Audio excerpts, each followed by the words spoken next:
Corre, estamos a tiempo. Alcancemos al Maestro. A continuación, presentamos el estudio de la lección de Escuela Sabática. Lección 9. Servir y salvar. Recuerda suscribirte al canal, darle like, activar las notificaciones y compartir este estudio.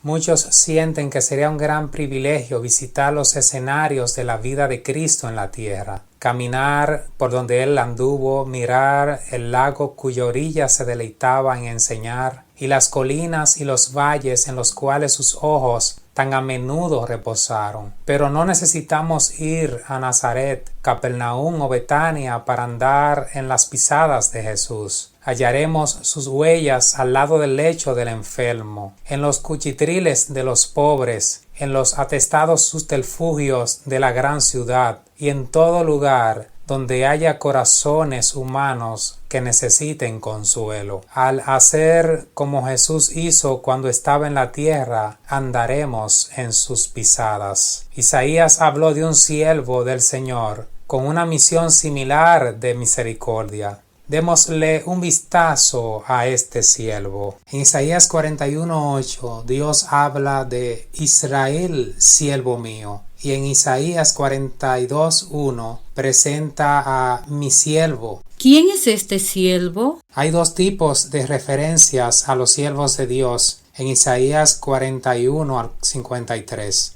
Un siervo se llama Israel o Jacob, como en Isaías 41:8, debido a que Dios se dirige a Israel, Jacob, en tiempo presente, está claro que él, Jacob, representa ese siervo. Otro siervo se lo menciona por primera vez en Isaías 42:1. Su identidad no es evidente de inmediato. Es alguien que restituye las tribus de Jacob, Israel, a Dios y muere en sacrificio en favor de los pecadores. Es interesante que estos dos siervos, uno es colectivo, es decir, la nación, y el otro es individual. ¿Cuál es el papel de la nación como sierva? Dios le asegura a Israel que continúa siendo su siervo. En el término hebreo siervo se combinan las ideas de adoración y de servicio. El Eved no solo servía a su Señor, sino también lo honraba. No era un servicio forzado, sino voluntario. Por lo tanto, el papel de Israel es inducir a las otras naciones a que sirvieran a Dios y le obedecieran. El reino del norte había sido eliminado por Asiria y parecía que Judá no podía subsistir. Ante este desafío, Dios le da una de las promesas más formidables de la Biblia, Isaías 41:10. El plan de Dios es tener una nación de siervos que dicho servicio no sea forzado, siervos que sientan gozo en servir y honrar a Dios. Hoy, en medio del desafío tan grande de salir a hacer la obra misionera, desempeñar una función en la iglesia, ser un buen ejemplo para los demás, esta promesa de Isaías 41:10 es para nosotros, para aquellos siervos que sienten desmayar, que temen y que necesitan la ayuda de Dios para hacerlo mejor y para hacerlo con amor.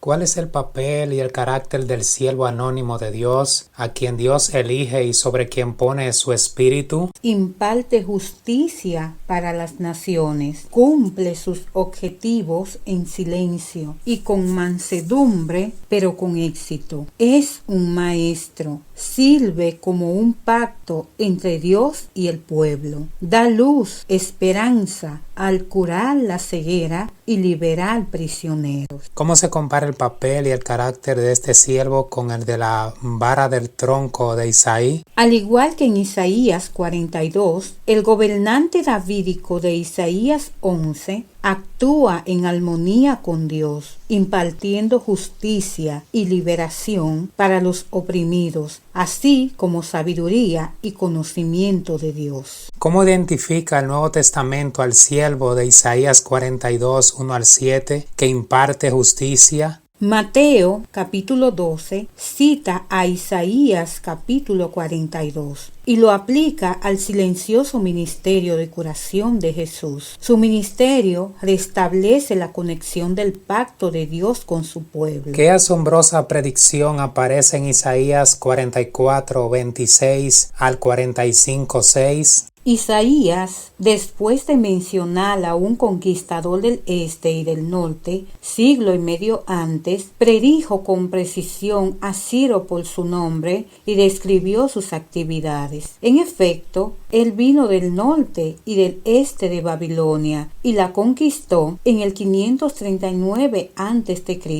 Sirvió como siervo a Dios al liberar a los judíos de su exilio en Babilonia y autorizar la reconstrucción del templo de Jerusalén. Fuentes antiguas, incluidas las crónicas babilónicas, dan crédito. Esto confirma la fe de los que creen que Dios conoce el futuro con mucha anticipación. ¿Por qué Dios distingue a Ciro como su ungido? Este término hebreo ungido proviene de la palabra Mesías. Se refiere a un sumo sacerdote ungido, a un rey israelita ungido, o al Mesías, un rey y libertador davídico futuro e ideal. Desde la perspectiva de Isaías, Ciro era un rey futuro, enviado por Dios para liberar a su pueblo. Era un Mesías inusual, porque no era israelita. Haría algunas cosas que haría el Mesías, como derrotar a los enemigos de Dios y liberar a su pueblo cautivo. Pero no podía ser el mismo que el Mesías, porque no descendía de David. ¿Qué clase de esperanza nos ofrecen estas profecías personalmente? Aquí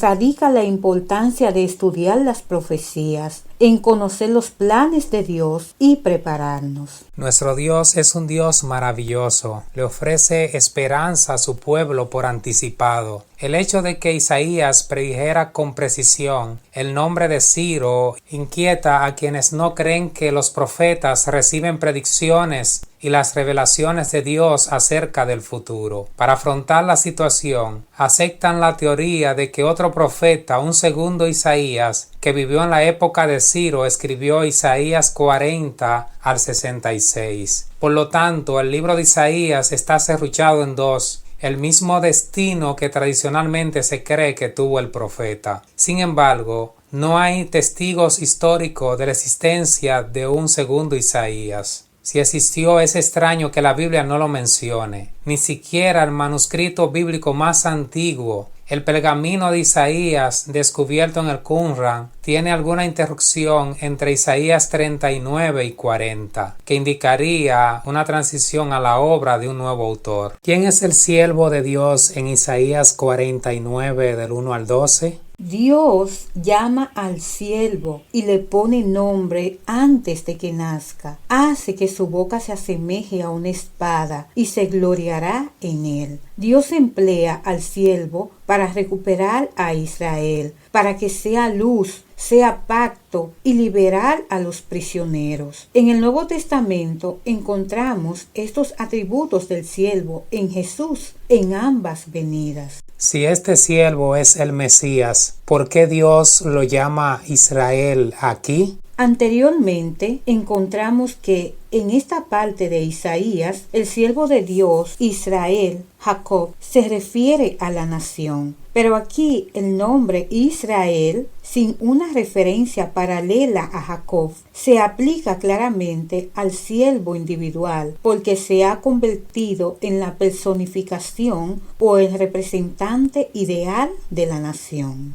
¿Qué nuevo elemento sobre el siervo aparece aquí? Esta es la primera indicación de la dificultad que implica la tarea del siervo. El Mesías se presentaría como siervo y sería despreciado por los hombres. Nunca hombre alguno fue más odiado que Jesús, ni tampoco ninguno fue más amado. Pero llegaría la hora cuando los hombres más eminentes de la tierra caerían de rodillas ante él para rendirle homenaje. ¿Tuvo Cristo razones para desanimarse? El siervo a veces sintió que su ministerio era muy poco apreciado por los hombres. Sin embargo, se mantuvo fiel a pesar de las apariencias externas. Confió en que al final vería el maravilloso fruto de su trabajo. La tarea de ser siervo nunca fue fácil porque implica humillación,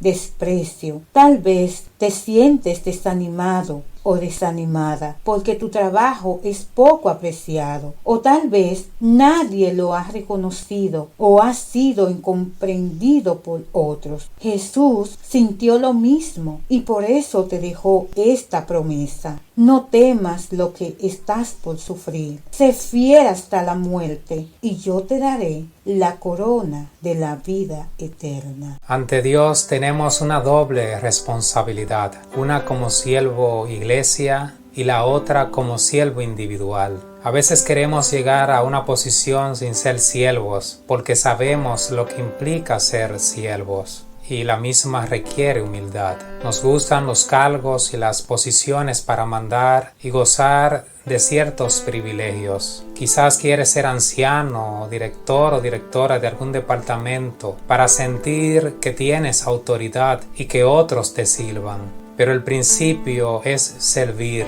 No importa si eres anciano, diácono o el que limpia la iglesia. Somos siervos. No debemos vivir amargado por un puesto o ponernos guapo con la iglesia o con el pastor porque no nos eligieron para un cargo principal. No rechacemos ningún cargo por pequeño que sea porque somos siervos. Si no nos toca hoy es porque Dios quiere que lo hagamos desde otra posición, pero igual feliz somos siervos. Esta agonía por posiciones pasa con frecuencia en el ámbito político y en nuestros días de vez en cuando en el ámbito religioso y en otros ambientes. Quiero decirte que esto es contrario a las enseñanzas del siervo, mas entre vosotros no será así, sino que el que quiera hacerse grande entre vosotros será vuestro servidor, y el que quiera ser el primero entre vosotros será vuestro siervo. El principio aquí es que cualquier posición que pensemos ocupar es una posición de servicio. En nuestra mente debe estar la palabra servicio, no cargo, posición. Mientras más sirvo, más grande soy. Por lo tanto, la grandeza está en servir, porque en el reino de los cielos, el mayor es el que sirve. El primer siervo de Isaías, es decir, Israel, no tuvo éxito, porque no cumplió con su condición de siervo. ¿Te ve la comunidad, la iglesia y los demás como un siervo? El segundo siervo, el siervo individual, tuvo éxito porque cumplió con las condiciones de siervo. Trató con mucho tacto y sabiduría a las personas. Nunca suprimió la verdad, sino que siempre la declaró con amor. Fue bondadoso y reflexivo.